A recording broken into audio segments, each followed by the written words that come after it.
Hi everyone, क्या हाल चाल, कैसे हैं आप लोग। आई होप कि बहुत अच्छे होंगे। तो आज आपका सोशल फार्मेसी का पेपर था और बहुत ही अच्छा गया होगा। पेपर अच्छे आए थे, बहुत ज्यादा टफ नहीं आए थे। ऑब्जेक्टिव क्वेश्चन भी अच्छे थे। कुछ थ्योरेटिकल से उठाए गए थे ऑब्जेक्टिव क्वेश्चन, कुछ हम ऑब्जेक्टिव कराए थे वहां से थे। ठीक है, हाँ, एक दो क्वेश्चन कुछ ऐसे क्वेश्चन थे जो मतलब कि अलग थे, लेकिन अगर आप थ्योरी अच्छे से पढ़े थे तो वहां से आप कर ले जाएंगे। बाकी लॉन्ग शॉर्ट में एक एक क्वेश्चन ऐसा था जो थोड़ा सा हम नहीं पढ़ाए थे, बाकी सारे क्वेश्चन आपके पूरे आए थे। ओके, ओवरऑल मिला के कहा जाए तो आपके 80% पेपर बहुत आसानी से आप कर ले गए होंगे आज के सोशल फार्मेसी में, और किसी का बैक नहीं लगेगा अगर जो अच्छे तरीके से वन शॉट को कवर किया है तो। ठीक है, चलिए देखते हैं, डिस्कस करते हैं किस तरह का पेपर था। रिकॉर्डेड क्लास है लेकिन कोई बात नहीं, डिस्कशन बहुत जरूरी है कि आप कितने सही गए, मैच हो जाएगा। ठीक, चलिए तो देखिए क्वेश्चन पेपर ये 2026 का क्वेश्चन पेपर था सोशल फार्मेसी का। लॉन्ग क्वेश्चन थे आपके, part A part B short question थे और पार्ट सी जो थे ऑब्जेक्टिव थे। 30 नंबर के लॉन्ग क्वेश्चन, 30 नंबर के शॉर्ट क्वेश्चन। अब पहले लॉन्ग को देख लिया जाए, बहुत ज्यादा डिस्कस करेंगे नहीं, टाइम आपका नहीं लेंगे, देख लेते हैं। लॉन्ग क्वेश्चन में देखिए आपसे हेल्थ के बारे में पूछ रहा था, सिर्फ हेल्थ पूछा था। अच्छी बात तो यही है, हेल्थ का डिफिनेशन WHO के अकॉर्डिंग नहीं पूछा था। तब भैया स्वास्थ्य क्या होता है अपने मन से बना के जो लिख देंगे वो भी सही है, एकदम बना के लिखना था। हाँ, अगर WHO के अकॉर्डिंग पूछा जा रहा था तो आपको बताना पड़ता पूरा डिटेल में। जैसे WHO का डिफिनेशन है कि मेंटल हेल्थ, फिजिकल हेल्थ और सोशल हेल्थ का जो स्टेट होता है वही कहीं ना कहीं हेल्थ होता है। तो ये पूरा कॉम्बिनेशंस आपको बताना नहीं था क्योंकि WHO के अकॉर्डिंग नहीं पूछा गया था। लेकिन अगर आप बता करके भी आए हैं तो बहुत अच्छी बात है, नंबर अच्छे मिलेंगे। हेल्थ के जो अलग अलग डायमेंशंस हैं ये भी आपको बहुत अच्छे तरीके से वन शॉट में कराए थे। आपके physical health, mental health, social health, ठीक है, और स्पिरिचुअल हेल्थ होता है। बहुत सारे हेल्थ के बारे में बताए थे जिसको आप बना बना के लिखे होंगे। देखो शारीरिक, मानसिक, ठीक है, आध्यात्मिक हेल्थ, ये सारे चीज आपको लिखना था।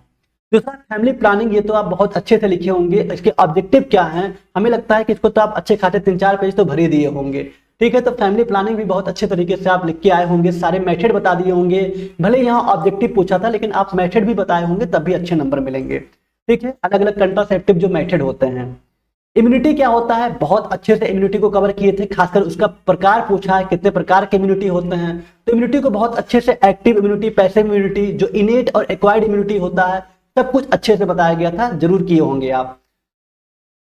साफ पानी पीने के क्या फायदे हैं, क्या महत्व है, right about importance of safe drinking water. अब बताइए, ये क्वेश्चन तो ऐसा है कि बस बना के लिखने वाला क्वेश्चन है। साफ पानी पीने के बहुत सारे फायदे हैं भाई, आपको जो बड़ी बड़ी बीमारियां हैं, टाइफाइड हो गया, हैजा हो गया, ये सब बीमारियां आपको नहीं होगी। ठीक है, आपके बॉडी के जो फंक्शंस हैं, जो बहुत सारे मेटाबॉलिक रिएक्शंस होते हैं, वो बहुत अच्छे तरीके से होंगे। ठीक है, तो प्रॉपर सेफ ड्रिंकिंग वाटर के महत्व के बारे में आप बहुत अच्छे से बता सकते थे आराम से लिख के। कम्युनिकेबल डिजीज, कम्युनिकेबल डिजीज मतलब जो ड्रॉपलेट इन्फेक्शन से होते हैं, जैसे टीबी हो गया, ठीक है, फ्लू हो गया, कोई कफ हो गया, किसी को खांसी आ रहा है, ये सब कम्युनिकेबल डिजीज हैं। किसी एक के बारे में बता देना था, चाहे ट्यूबरकुलोसिस के बारे में बता देते तब भी बहुत सही रहता। वुपिंग कफ, काली खांसी, सुबह ही आपको ऑब्जेक्टिव में एमसीक्यू में बताए थे थोड़ा सा वुपिंग कफ के बारे में, काली खांसी होता है, इसके बारे में बहुत अच्छे तरीके से लिख दिए होंगे आप। ठीक है, चलिए बहुत अच्छा, तो बहुत अच्छे तरीके से सारे क्वेश्चंस आपके हो गए। और उसके आगे देखा जाए, positive agent, mode of transmission and prevention of hepatitis, ये भी क्वेश्चन आपको कराया गया था। हेपेटाइटिस के बारे में बहुत अच्छे से बताए थे। ठीक है, इसको भी जरूर देखे होंगे आप। आर्थ्रोपोड बॉर्न इन्फेक्शन, हाँ ये थोड़ा अलग था लेकिन बहुत इजी था। आर्थ्रोपोड बॉर्न इन्फेक्शन में ये होगा कि जो फ्लू मक्खी के काटने से, मच्छर के काटने से होता है, जैसे मलेरिया। अगर थोड़ा बहुत आपको मलेरिया पता है ना, तो मलेरिया के बारे में लिख दिए होंगे तो भी सही गया होगा। टोटल 6 ही क्वेश्चन करने थे, 7 क्वेश्चन था, 7 में से आपको 6 ही करने थे। तो मिला जुला के माना जाए तो आपका जो ए वाला सेक्शन था, इसमें आप 30 में से हम मान के चलते हैं कि आप 20 मार्क्स तो कर ही लिए होंगे। ठीक है, 20 मार्क्स के आप कर लिए होंगे, कितने भी आप कम लिख के आए होंगे तो, क्योंकि ऑप्शन सही थे। सेम यहाँ पे भी हम मान के चलते हैं कि 20 मार्क्स के यहाँ भी कर लिए होंगे। कैसे, आइए देख लेते हैं। सोशल हेल्थ, जो सामाजिक स्वास्थ्य था उसके बारे में बताना था कि हमारे जो समाज के लोग हैं उनके साथ आपका क्या कम्युनिकेशन है। ठीक है, किस तरह से जो सोशल हेल्थ होता है, अपने आप को सोशल हेल्थ में किस तरह से अपने आप को मेंटेन करना है, सोशल हेल्थ के बारे में, पूरा सामाजिक स्वास्थ्य के बारे में लिखना है। इम्यूनोलॉजिकल प्रोडक्ट, ये थोड़ा अलग था, इसको मेन क्लास में पढ़ाए थे लेकिन वन शॉट में नहीं पढ़ाए थे। यहाँ पे आपको वैक्सीन के बारे में बताना था। ठीक है, वैक्सीन के बारे में डिफाइन करना था, लेकिन कोई बात नहीं, अगर आप इसको वन शॉट में नहीं पढ़े थे, अगर एक रात पहले पढ़ रहे थे, कोई बात नहीं। Different source of water pollution, जल प्रदूषण के बारे में जो उसके अलग अलग स्रोत हैं उसके बारे में बताना था, कहाँ से जल प्रदूषण होता है, बहुत सारे स्रोत को आपको बताए थे। ठीक है, खेतों में जो कीटनाशक यूज किया जाता है उससे भी जल प्रदूषण होता है, फैक्ट्री से जो केमिकल्स धुलते हैं वो भी जल प्रदूषण होता है, बहुत सारे स्रोत थे जो लिख के आए होंगे। ओरल कंट्रासेप्टिव, गर्भ निरोधक गोलियां जो होती हैं ओरल कंट्रासेप्टिव, इसके बारे में भी आप लिख के आए होंगे। ध्वनि प्रदूषण, नॉइज पॉल्यूशन इन वुमेन, बताइए इसके प्रभाव क्या पड़ेंगे हम लोग के ऊपर, मतलब बात किया जाए वुमेन पे ध्वनि प्रदूषण का क्या प्रभाव पड़ेगा, अच्छे से पढ़ाए थे। ठीक है, बहुत सारी प्रॉब्लम होंगी, हेयरिंग लॉस हो जाएगा, स्ट्रेस हो जाएगा, मेंटल स्ट्रेस हो जाएगी, एंजाइटी की प्रॉब्लम, कंसंट्रेट करने में दिक्कत, बहुत सारी प्रॉब्लम है जो लिख सकते थे। हार्ट प्रॉब्लम हो सकता है। राइट स्टार्ट होना, प्यूरिफिकेशन ऑफ वाटर, वाटर की प्यूरिफिकेशन पे चर्चा करना था, अच्छा क्वेश्चन था। माइक्रोन्यूट्रिएंट्स मतलब माइक्रो, अब यहाँ पे आपको कार्बोहाइड्रेट, प्रोटीन हो गया, ठीक है, लिपिड्स हो गया, इस तीनों में से आप अगर अच्छे से दो के बारे में बता दिए होंगे ना, शॉर्ट क्वेश्चन था, अगर एक के बारे में बता देंगे, हालांकि बहुत छोटा कराए थे, कम से कम दो तो बताना ही चाहिए था, जैसे कार्बोहाइड्रेट और प्रोटीन, यही बता दिए होंगे तब भी बहुत अच्छे से नंबर मिल जाएगा। ठीक है, कार्बोहाइड्रेट क्या होता है, प्रोटीन क्या होता है, इसको एक्सप्लेन करना था। माइक्रोन्यूट्रिएंट्स में बहुत अच्छे से बताए थे। फूड पॉइजनिंग मतलब फूड में कुछ हार्मफुल सब्सटेंस अगर ऐड हो जाए तो फूड पॉइजनिंग कहलाता है, लिखे होंगे बना करके, अक्सर सुने होंगे फूड पॉइजनिंग के बारे में। चिकन पॉक्स का मोड ऑफ ट्रांसमिशन क्या था, भाई ड्रॉपलेट्स होते हैं, फोमाइट होते हैं, ड्रॉपलेट्स होते हैं। ठीक है, ये चिकन पॉक्स के इन्फेक्शन होते हैं, डायरेक्ट कॉन्टेक्ट में आने से होता है, अच्छा क्वेश्चन था। हैजा के बारे में, भाई गंदा खाना, गंदा पानी पीने से हैजा होता है। फार्मेको इकोनॉमिक्स सबसे लास्ट क्वेश्चन आपको कराए हुए थे वन शॉट में, मॉर्निंग में ही। फार्मेको इकोनॉमिक्स में अगर आप जो ब्रांड ड्रग और जेनेरिक ड्रग के डिफरेंस लिख दिए होंगे ना, जो हम सुबह बताए थे, तभी बहुत अच्छे नंबर मिल जाएंगे। इसके महत्व क्या है, यहाँ पे मेन मेथिव, इसका जो मेन इंपॉर्टेंस यही है फार्मेको इकोनॉमिक्स में, कि जो हमें दवा है, ठीक है, जो मेडिकल, जो अलग थेरापेटिक्स, अलग अलग जो मेडिकल दवाएं आती हैं, अलग अलग जो इंस्ट्रूमेंट आते हैं, उसको एक लो कास्ट में, ठीक है, लो कास्ट में लेके आना, जिससे जितने भी पेशेंट हैं, जितने भी पर्सन हैं, उनको एक इफेक्टिव प्राइस में वो ले सके और उन्हें थेरापेटिक रिजल्ट क्या हो, सेम हो सके। एग्जाम्पल में जैसे जेनेरिक ड्रग और ब्रांड ड्रग, दोनों में क्या अंतर है, जेनेरिक ड्रग बहुत सस्ता आ रहा है, ठीक है, लेकिन जो थेरापेटिक इफेक्ट है वो दोनों का सेम है। तो इसके बारे में बहुत अच्छे से लिख दिए होंगे। मिला जुला के 20 नंबर इसमें, 20 नंबर इसमें, तो 40 नंबर तो आपके यहीं आ रहे हैं। ठीक है, 15 नंबर आपके कॉलेज से, ठीक है, 40 नंबर ये और 50-55 नंबर तो आपके यही हो गए। अगर आप, क्योंकि देखिए 30 नंबर का था, हम 20 मान के चल रहे हैं, ठीक है, लेकिन हो सकता है और कम मिलिए। मान लीजिए 15 नंबर लिख के आए हैं आप, 15 ये 15 ये, तब भी तो 30 हो गया, 30 हो गया, 15 नंबर कॉलेज से, 30 10 40 5 45 नंबर आपके यही हो रहे हैं। तो बहुत ज्यादा परेशान मत होइए जो लोग कि सर कैसे क्या हो गया। हाँ, एक मन में आ रहा है सर कितना पेज लिख के आना है, पेज आप लिख के आइए, लेकिन कितने क्वेश्चन आप अटेम्प्ट किए ये मैटर करता है। आप सारे क्वेश्चन अटेम्प्ट करके आए हैं, आप भले ही 15 पेज में करके आए हैं, आपको नंबर अच्छे मिलेंगे। आप एक क्वेश्चन को चाहे 20 पेज में लिख दीजिए, नंबर नहीं मिलेंगे, ठीक है, क्योंकि एक क्वेश्चन आपका 5 ही नंबर का है, आप उसको चाहे 10 पेज में लिख के आए, कोई मतलब नहीं है। आप सारे क्वेश्चन अटेम्प्ट करके आए हैं तो कुछ ना कुछ हर क्वेश्चन के नंबर मिलते रहेंगे, इसलिए 15 पेज का लिखिए, लेकिन सारे क्वेश्चन अटेम्प्ट करके आइए, ये बहुत मैटर करता है। अब आते हैं ऑब्जेक्टिव में। ऑब्जेक्टिव क्वेश्चन क्या था, आइए जल्दी से इसको कवर करते हैं, इसका जूम किया जाए थोड़ा सा। हाँ, importance factor with determine health is, अब ये क्वेश्चन हम ऑब्जेक्टिव में ही कराए थे, अगर देखेंगे आप कि बताइए वो कारक क्या है जो हेल्थ के स्वास्थ्य के निर्धारक होते हैं। लाइफ स्टाइल कल ही बताए थे, हेरिडिटी अनुवंशिकता के बारे में बताए थे, सोशल इकोनॉमिक कंडीशंस भी इसमें आता है, ऑल ऑफ द अबव। देखिएगा जरूर, ऑब्जेक्टिव में डायरेक्ट क्वेश्चन आया हुआ है, डी राइट आंसर है। कौन सा डी राइट आंसर है, पहले का ध्यान रखिएगा। ठीक, दूसरा क्वेश्चन क्या कह रहा है, जूम किया जाए। Which of the following is temporary method of contraceptive, देखिए टेम्परेरी पूछ रहा है, परमानेंट नहीं, टेम्परेरी पूछ रहा है। अब देखिए यहाँ पे टोबेक्टॉमी हो गया, वेसेक्टॉमी, भैया ये तो नसबंदी की बात कर रहा है, ये तो परमानेंट मेथड है। ऑल ऑफ द एबव होगा नहीं, बहुत बेसिक क्वेश्चन था। आईयूडीएस, इंट्रा यूटेरिन, ठीक है, इंट्रा यूटेरिन डिवाइसेस, तो जो ये इसमें कॉपर्टी वगैरह आते हैं, ये टेम्परेरी मेथड होते हैं, तो बी राइट आंसर ध्यान रखिएगा, ये भी बहुत अच्छा क्वेश्चन था, ठीक है, बेसिक क्वेश्चन था। तीसरा क्वेश्चन था live vaccine of polio is given by which route. अब बताइए जो वैक्सीन होता है polio, live vaccine of polio is given by which route. Polio बचपन में देखिए कितना लोग, या अभी भी देखे होंगे, अभियान चलता रहता है, 2 बूंद जरूरी, मतलब कि क्या होता है, पोलियो को ओरली मुंह से दिया जाता है, ड्रॉप के फॉर्म में दिया जाता है, ओरल दिया जाता है। सी राइट आंसर, ध्यान दीजिएगा, इसका क्या है, सी वाला राइट आंसर है, तीसरे का सी। ओके, चलिए ओरल रूट से देते हैं पोलियो को। ओके, क्वेश्चन नंबर चौथा कह रहा है कि व्हाट इज द, इसको जूम करके देखा जाए क्या है चौथा वाला। What is the mode of transmission of chicken pox infection. Mode of transmission एक बार और आया हुआ है, देखे तो 2 बार रिपीट कर दिया है क्या। ओ हाँ, क्वेश्चन नंबर 9, क्वेश्चन नंबर 9 देखिए सेम क्वेश्चन था कि right note on mode of transmission of chicken pox, और वही क्वेश्चन यहाँ पे पूछ दिया चौथे वाले में।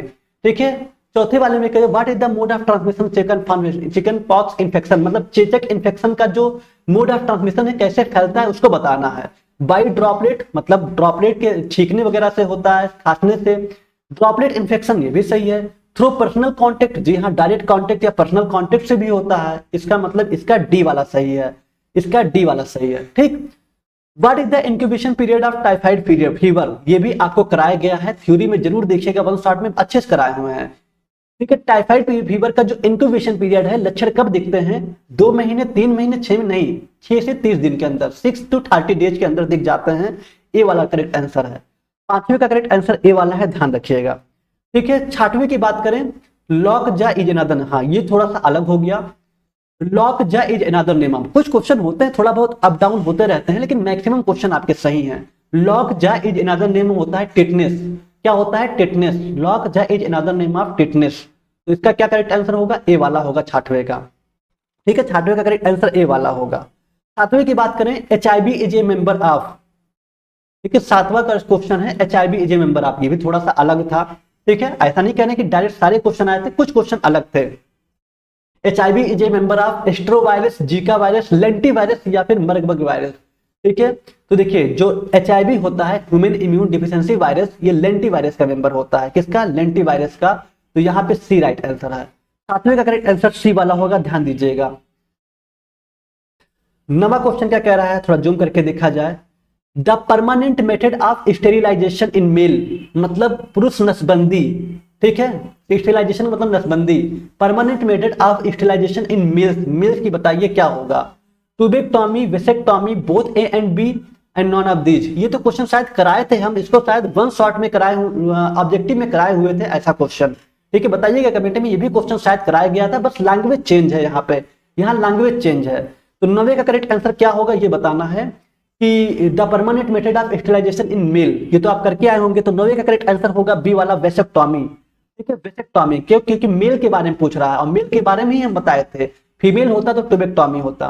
ठीक। 10वां क्वेश्चन क्या कह रहा है, 10वां क्वेश्चन कह रहा है पोलियोमाइलिटिस वायरस। पोलियोमाइलिटिस वायरस मतलब कि पोलियो की बात कर रहा है। Poliomyelitis virus replicates mainly in the, मतलब दोहराता है, जो पोलियोमाइलिटिस वायरस जो होता है फिर से रिप्लिकेट होता है मुख्य रूप से कहां, माउथ में, जीआई ट्रैक्ट में, both A and B, none of the above. अच्छा क्वेश्चन था कि जो पोलियोमाइलिटिस वायरस होते हैं, पोलियो की बात करें, कि दोहराते हैं, रिप्लिकेट्स होते हैं मुख्य रूप से कहां पे, माउथ में, जीआई ट्रैक्ट में, दोनों में, या फिर इनमें से कोई भी नहीं। तो 10वें का जो करेक्ट आंसर होगा बी वाला होगा, ध्यान दीजिएगा, जीआई ट्रैक्ट में। ठीक है, हमारे जीआई ट्रैक्ट में क्या होते हैं, रेप्लिकेट होते हैं। अच्छा क्वेश्चन था। चलिए 11वां क्वेश्चन क्या कह रहा है, epidemiology is the basis science of medicine. ये तो ऑलरेडी हम सुबह वाले ही अगर एमसीक्यू देखेंगे तो उसमें बताए हुए हैं। Prevention, social, preventive and social, जी हाँ सी राइट आंसर है, प्रिवेंटिव एंड सोशल। ठीक है, preventive and social, epidemiology is the basic science, preventive and social of medicine. ठीक, ध्यान रखिएगा। 12वां क्वेश्चन था, 12वां क्वेश्चन क्या कह रहा था, 12वां क्वेश्चन तो ये तो when and epidemic spread widely is known. Morning में अच्छे से पढ़ाए थे, लेकिन थोड़ा सा लैंग्वेज चेंज है। कह रहा है कि जब महामारी एक बड़े लेवल पे फैल जाए, एपिडेमिक मतलब जब महामारी एक बड़े लेवल पे फैल जाए, जैसे कोविड-19 था, तो वो क्या कहलाएगा, एक पेंडेमिक कहलाएगा। क्या कहलाएगा, पेंडेमिक कहलाएगा। ठीक है, तो 12वें का बी राइट आंसर है, ध्यान रखिएगा। 13वां क्वेश्चन क्या है, the water source can in broadly divided into. ये तो बहुत बेसिक क्वेश्चन है। जो वाटर स्रोत होते हैं, पानी के स्रोत होते हैं, ये डिवाइड किया गया है 2 ग्रुप में। कितने ग्रुप में, 2 ग्रुप में, एक सरफेस वाटर, एक ग्राउंड वाटर। ठीक है, 2 ग्रुप में बांटा गया है। एक सरफेस वाटर, इसको साथ मेन क्लास में डिस्कस किए थे, surface water, ground water. Surface water में आपके झरने वगैरह, ठीक है, तालाब वगैरह आते हैं। ग्राउंड वाटर में ट्यूबवेल्स वगैरह आते हैं। ठीक है, तो अच्छा क्वेश्चन था। 2 ग्रुप में बांटा गया है, एक सरफेस वाटर, एक ग्राउंड वाटर। सरफेस में नदी, तालाब, समुद्र वगैरह आते हैं, ग्राउंड वाटर में ट्यूबवेल्स वगैरह आते हैं। तो बी राइट आंसर है इसका भी। बहुत अच्छा क्वेश्चन था, इसको हम वहां पढ़ाए थे शायद मेन क्लास में। ठीक, देखिए क्वेश्चन नंबर 14 डायरेक्ट क्वेश्चन आया हुआ है। मॉर्निंग में शायद हम क्वेश्चन पढ़ रहे थे, कौन सा, वन शॉट, हाँ वन शॉट में बताए थे। सिफिलिस इज कास्ड बाय, ये भी मॉर्निंग में पढ़ाए थे आपको। बताइए इसका करेक्ट आंसर होगा ट्रिपोनोमा पैलिडम। मॉर्निंग में बताया गया था ट्रिपोनोमा पैलिडम। अच्छा बाकी तो आप अगर नहीं भी पता है तभी बता दीजिए। यहाँ डिप्थेरिया लिखा हुआ है, मतलब डिप्थीरिया का बैक्टीरिया है ये। माइकोबैक्टीरियम ट्यूबरकुलोसिस मतलब टीबी का बैक्टीरिया। ह्यूमन इम्यूनोडेफिशिएंसी वायरस मतलब एचआईवी का। तो बचा क्या, बचा ट्रेपिनोमा पैलिडियम। तो करेक्ट आंसर यहाँ पे क्या हो जाएगा, सी वाला। अच्छा क्वेश्चन आया था यार, बहुत ज्यादा घबराने की बात नहीं है। फिर भी बहुत स्टूडेंट हैं जो कमेंट कर रहे हैं कि सर क्या आप जो बोलते हैं बिल्कुल नहीं आया है, पेपर टफ, क्वेश्चन बहुत टफ आया है, फालतू में आप बोल रहे हैं कि पूरा आया हुआ है, कुछ भी आपका मिला हुआ नहीं आया है। हम कमेंट देखते हैं, कहते हैं यार क्यों ऐसा बोल रहे हैं, मतलब कि इतना मेहनत से आपके लिए क्वेश्चन लेके आए फिर भी आपको ऐसा लग रहा है। ठीक है, आपको पता है मॉर्निंग में 6 बजे से, आपको 6 बजे लग रहा है कि क्लासेस 7 बजे क्लासेस किए थे, लेकिन उठे कब हैं हम, 5:30 बजे उठे थे और रात में सोए थे 2 बजे। कि हमें किसी तरह से सारे जो क्वेश्चन है ऑब्जेक्टिव क्वेश्चन, उसको अलग अलग तरह से देख के अरेंज करना था कि क्वेश्चन किसी तरह से आ जाए। फिर भी अगर इस तरह के कमेंट आते हैं कि सर नहीं ऐसे नहीं आया था, तो बड़ा अफसोस होता है। ठीक है, तो थोड़ा सा एक, जैसा कि मेहनत हम कर रहे हैं, आप भी मेहनत करके आए हैं, बेफिक्र अच्छा जाएगा। बेफिक्र रहिए, हमेशा आपके साथ हैं। ठीक है, हर सिचुएशन में आपके साथ हैं। लेकिन फिर भी कुछ ऐसे कमेंट आते हैं तो बड़ा अफसोस होता है। लेकिन चलिए क्या कर सकते हैं, जैसा आपको बेटर लगे अपना फीडबैक देख सकते हैं। तो ये इसका 14वें का क्या होगा, सी होगा। Deficiency of iodine causes. अब बताइए कितना बेसिक क्वेश्चन था, इसको भी डायरेक्ट हम पढ़ाए थे, आप कह रहे नहीं पढ़ाया गया। आयोडीन कासेस, आयोडीन की कमी से होने वाला रोग क्या है, बताइए क्या होता है, ग्वाइटर, घेघा। आयोडीन की कमी से कौन सा बीमारी होता है, घेघा ग्वाइटर। इसको भी अच्छे से पढ़ा दिए थे। देखिए क्वेश्चन नंबर क्या है 16, क्या कह रहा है, कॉजेस ऑफ ब्लाइंडनेस, मतलब अंधा जो ब्लाइंडनेस होता है इसका क्या कारण होता है। हालांकि विटामिन ए आपको पढ़ाए थे, नाइट ब्लाइंडनेस रतौंधी, तो विटामिन ए भी हो जाएगा। कैटरेक्ट क्या होता है, मोतियाबिंद, कैटरेक्ट होता है मोतियाबिंद हो गया। ट्रेकोमा भी आई में बैक्टीरियल इन्फेक्शन होता है, ट्रेकोमा। ठीक है, मोतियाबिंद हो गया, ट्रेकोमा हो गया, विटामिन ए डिफिशियंसी, इस सबकी वजह से ब्लाइंडनेस हो सकता है, अंधा हो सकता है इंसान। इसका मतलब कि इसका डी राइट आंसर है। ठीक है, डी राइट आंसर है। बेसिक क्वेश्चन था भाई, यहाँ तो विटामिन ए की कमी से भी होता है। कैटरेक्ट मोतियाबिंद की वजह से भी इंसान अंधा हो सकता है अगर लंबे समय तक चला आया तो। ट्रेकोमा मतलब एक बैक्टीरियल इन्फेक्शन, आई आंखों में बैक्टीरियल इन्फेक्शन की वजह से होता है। तो यहाँ पे करेक्ट आंसर डी वाला होगा। 17वां क्वेश्चन क्या है, harmful substance produce in the body, हानिकारक पदार्थ जो हमारे बॉडी में प्रोड्यूस हो रहा है by an infecting microorganism, जो सूक्ष्म जीव से संक्रमित होकर हमारे बॉडी में जो हानिकारक पदार्थ हो रहा है उसे क्या कहेंगे, उसे टॉक्सिन कहेंगे। क्या कहेंगे, टॉक्सिन कहेंगे। उसे क्या कहेंगे, टॉक्सिन। जो हानिकारक पदार्थ प्रोड्यूस हो रहा है हमारे बॉडी में इन्फेक्टिंग माइक्रो ऑर्गेनिज्म के द्वारा, ठीक है, तो उसे कहेंगे हम टॉक्सिन। ओके, ध्यान रखिएगा। Which vitamin deficiency cause infertility, ये क्वेश्चन थोड़ा अलग था इनफर्टिलिटी के बारे में। इनफर्टिलिटी तो ये विटामिन ई की कमी से होता है, किसके, विटामिन ई की कमी से। ठीक है, इनफर्टिलिटी जो होता है ये किस विटामिन की कमी से होता है, तो विटामिन ई की कमी से। क्वेश्चन नंबर 19 आपका क्या कह रहा है, there are major class of human immunoglobulins, तो इम्यूनोग्लोबुलिन्स को 5 क्लासेस में बांटा गया है। ठीक है, इसको शायद मिथिलेश सर आपको फार्मास्यूटिक्स में पढ़ाए थे। फार्मास्यूटिक्स अगर आप पढ़े होंगे अच्छे से तो बहुत अच्छे से शायद कराए हुए हैं, या फार्मास्यूटिक्स में बताए हैं शायद कि नहीं बताए कहीं, लेकिन ये पढ़े हुए हैं, या हम इसको मेन क्लास में बताए हैं 5 क्लासेस में। इसका बहुत अच्छा एक गेम भी बताया, इसका एक ट्रिक बताए थे। ठीक है, मिथिलेश सर शायद बताए थे आपको, गेम डी करके, गेम डी करके। ठीक है, 5, 1 2 3 4 5 क्लास में बांटा गया है। एक है इम्यूनोग्लोबुलिन जी करके, एक है इम्यूनोग्लोबुलिन ए करके, एक है इम्यूनोग्लोबुलिन एम करके, इम्यूनोग्लोबुलिन ई करके और इम्यूनोग्लोबुलिन डी करके। यही 5 क्लास में इम्यूनोग्लोबुलिन को बांटा गया था। तो ये क्वेश्चन आपको ऑलरेडी बताया जा चुका था, आप देखिएगा फार्मास्यूटिक्स में, या आप इसको मेन क्लास में बताए थे। ठीक है, there are major class of human globulins, तो 5 में, इसको याद रखिए गेम डी। ठीक है, गेम डी करके बहुत अच्छा ट्रिक है जिससे आप इसको याद कर सकते थे। GAMED, GAMED इम्यूनोग्लोबुलिन GAMED इसमें बांटा गया है। ठीक है, 5 क्लास में, तो बी राइट आंसर होगा। क्वेश्चन नंबर 20 क्या कह रहा है, Mala D is available in the packaging of, Mala D की पैकेजिंग पूछ रहा है, कितने पिल्स आते हैं। भाई बेसिक क्वेश्चन था, 29 पिल्स आते हैं। मतलब देखा जाए क्वेश्चन देखिए 17, 18, 19, 20 का लगातार बी ही सही है। ठीक है, 17, 18, 19, 19 का बी ही सही है। तो ओवरऑल देखिए जाए कुछ क्वेश्चन ऐसे थे कि जो थोड़ा सा अलग थे, लेकिन मैक्सिमम क्वेश्चन जो थे एकदम अच्छे से पढ़ाया गया था। ठीक है, जो इम्यूनोलॉजिकल प्रोडक्ट था इसको भी बहुत अच्छे तरीके से मिथिलेश सर पढ़ा चुके हैं आपको फार्मास्यूटिक्स में, उससे भी आप अगर देखे होंगे तो कर दिए होंगे। यही क्वेश्चन था जो नहीं पढ़ाए थे, बाकी लगभग ठीक ठाक पेपर था। ओवरऑल मैक्सिमम चीजें पढ़ाया गया था वहीं से आया है। ठीक है, बाकी आप बताइए कमेंट में कितना आया हुआ है। काफी अच्छा फीडबैक बहुत लोगों का मिला, लेकिन कुछ बच्चे कह रहे हैं जो कि सर एकदम आउट ऑफ जो आप पढ़ाए थे एकदम नहीं आया है। आप देखिएगा लेक्चर बहुत सारे क्वेश्चन मिले हैं। तो फाइनली आप राहत के साथ लीजिए, अच्छा गया ओवरऑल पेपर, पास आप हो जाएंगे, बेफिक्र रहिए। अब बारी है फार्मास्यूटिकल केमिस्ट्री की, तो कल इसकी स्ट्रेटेजी बताते हैं कि इसको पढ़ना कैसे है। हमारे पास अभी टाइम है, ठीक है। फार्मास्यूटिकल केमिस्ट्री किस तरह से पढ़ना है, इसकी क्या स्ट्रेटेजी होगा, इसको भी बहुत अच्छे तरीके से हम कल डिस्कस करेंगे। ओके, बाकी ऑल द वेरी बेस्ट। अब थोड़ा आप रिलैक्स करिए, आराम करिए, थोड़ा सा आप एक बार अच्छे घंटे की नींद लीजिए, फिर हम कल अच्छे से फार्मास्यूटिकल केमिस्ट्री का भी डिस्कस करेंगे। ओके, चलिए, कोई डाउट है तो आदित्य.ऑफिशियल उदित फार्मेसिस्ट आईडी है, फॉलो कर सकते हैं। बाकी thank you so much, love you all and good night.